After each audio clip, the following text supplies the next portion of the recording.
A kidnapped princess, a killer king, and an episode full of drug-fueled jokers. Let's discuss all the chaos together on Sweetwater Secrets.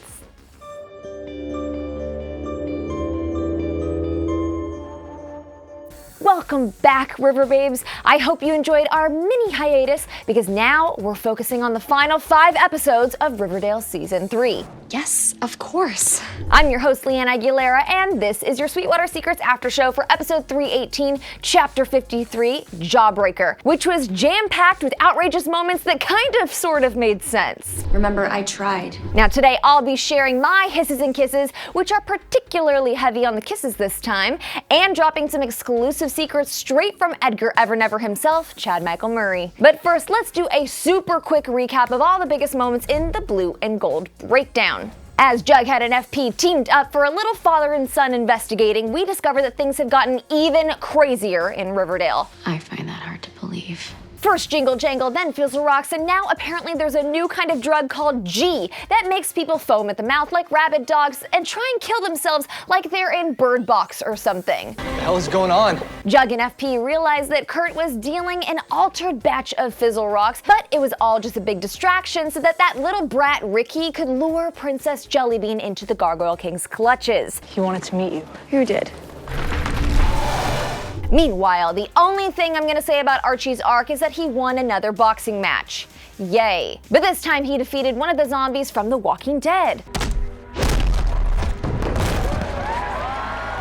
But the biggest storyline of the week was Betty trying to get more answers about the farm's brainwashing ways. She tried to find out more from Edgar Evernever, but he just told her some bizarre story about how once he went into the middle of the desert to die, but then he found a farm and an undying love of Vess because okay, I don't know. It's a nice story. Betty reached a new level of intensity as she created a fake grave for Charles and then freaking chloroformed her mom and then handcuffed her to a bed. I just hope she washed the sheets. She tried to reverse brainwash Alice back into her old breakfast-loving self, but in the end she realized that she had to release her mom back into the wild, and by that I mean Evelyn's arms. Take care of her, please. Now with Alice gone, it looks like newly divorced Hal is hoping to creep back into the picture. I just want to come home. Didn't you murder people? Yeah, I'm not sure how you're gonna get out. Pretty sure you're supposed to stay in jail, but cool. We'd be insane if we let you out. Yeah, you are never getting out of here. But we need to talk about the fact that Betty casually dropped a massive romance revelation on us this week. Are you engaged to Edgar? So what's really going on with these potential farmy fiancés? Yeah, well, take a look at what Chad Michael Murray had to tell me when I grilled him about Edgar and Alice. The word engagement came up in this week's episode. What's going on? Is Edgar engaged to Alice? Hey there. I have mixed feelings about this. Edgar and I have a deep understanding of one another. He's, yeah. Yep. Trying to figure out how not to give too much away. But let's just say, yeah, I mean, I think Alice is somebody that was incredibly enticing to him, and she's a strong member in the community. She also has strong ties to everybody in Riverdale. So if you're going to find a wife, there is no better suitor. Do I hear farm wedding bells ringing? Oh, yeah. Yeah, come on, man. It's the literal sense, a white wedding. I'm curious to know, what has the reaction been like for you from the fans who love Alice and FP together? Have they reached out via social media? Well, fortunately, I am not a big comment reader, but when I do, they seem to be all very loving and very positive, so thank you so very much for not attacking me, or Edgar for that matter. Alice needs to be happy, and you can't judge Edgar for that. She is making tremendous progress towards finding her truest self. So what are we calling them, River Babes? Egalis? Algar? I don't know. Tell me your thoughts in the comments below and how you're really feeling about this new Riverdale romance. But now let's fully focus on all the love in 7 Seconds in Heaven. Kicking things off, we had quite a bit of Varchi flirting this week as Veronica is all of a sudden involved in Archie's gym for some reason. Thank you for believing in me. I'm always in your corner. Thank goodness they threw Josie into the episode for a scene, because honestly, I almost totally forgot that our Josie was still a thing. You nervous? Not a bit.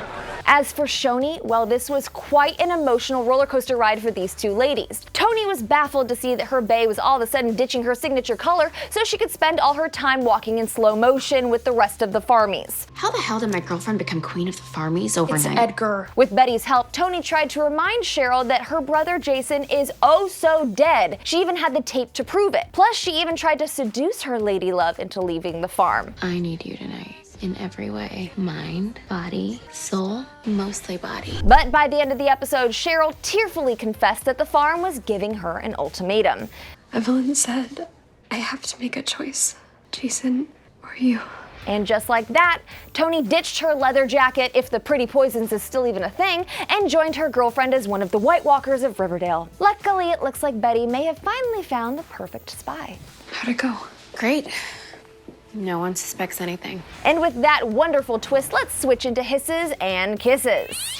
Hisses to some of the weird revelations they tried to feed us this week. Thanks to the return of the ultra creepy coroner, he told Jug that Baby Teeth died from loss of blood from having his teeth ripped out while he was still alive. I thought I'd seen the true face of evil, but this isn't even human. But thanks to a quick Google search and the fact that I talked to my mom, who's a dentist, I'm gonna say this is false. This is bonkers, I have no idea what's going on, but I don't really care.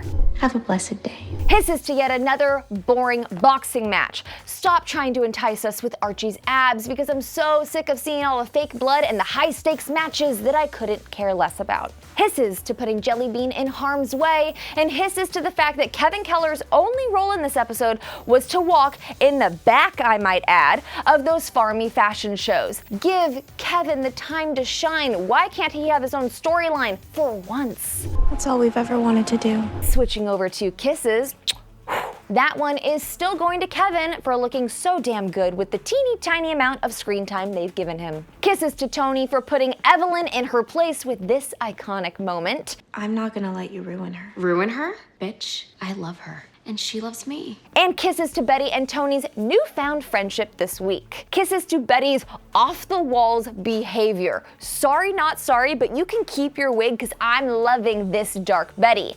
I'm loving her fierce love for her mom, and I was especially tickled by her not-so-subtle threat to Evelyn. I will kill you. And if you don't believe me, ask around. People will tell you what I'm capable of. Kisses to Alice for doing an amazing job as Riverdale's newest on-camera reporter. You're doing great, sweetie. Live from the South Side, I'm Alice Smith, RIVW. And lastly, kisses to Fred's brief but amazing moment offering his son some words of wisdom. Flying a little close to the sun there, aren't you? And now we're done. Thank you so much for tuning in this week, and be sure to check back with me next time for our Sweetwater Secrets preview for episode 319, chapter 54, Fear the Reaper, where I'll be chatting with you live. But first, you know what to do. Give this video a like, hit subscribe, and then head on down to the comments to tell me your hisses and kisses for 318. What do you think about Alice and Edgar's potential engagement? Are you worried for Shoni? And who else is tired of the boxing storyline? Tell me everything, River Babes, and I'll see you soon.